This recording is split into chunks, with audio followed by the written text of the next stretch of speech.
लगभग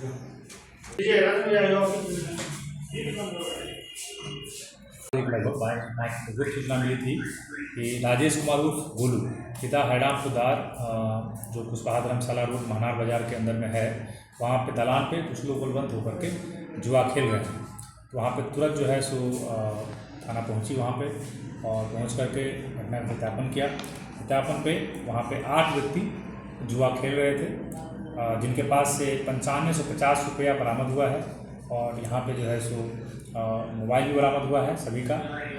ये व्यक्ति हैं इंद्रलोक कुमार, चंदन कुमार, राकेश कुमार, राजेश कुमार, सूरज कुमार, रोशन कुमार, संतोष कुमार और राजू चौधरी। ये सभी महनार थाना के निवासी है और इस प्रकार हमने इसमें जुआ के मामले में बहुत बड़ी रिकवरी की है। आगे दिवाली का त्यौहार आ रहा है और हम लोग ये अपील करते हैं कि कोई भी इस प्रकार का चीज़ ना करें और हम लोग की पैनी नज़र रहेगी दिवाली के मौके पर खास करके। कोई व्यक्ति जो बैन है ये जुआ खेलना उसको ना करें। इसमें हम लोगों ने केस दर्ज करके माननीय न्यायालय को हम लोग सभी लोगों को भेज रहे हैं। धन्यवाद। कुछ आपराधिक इतिहास भी है क्या सभी लोगों का? इसका आपराधिक इतिहास का सत्यापन किया जाएगा, जो भी आएगा उसमें जो है सो केस डायरी उसको अंकित की जाएगी।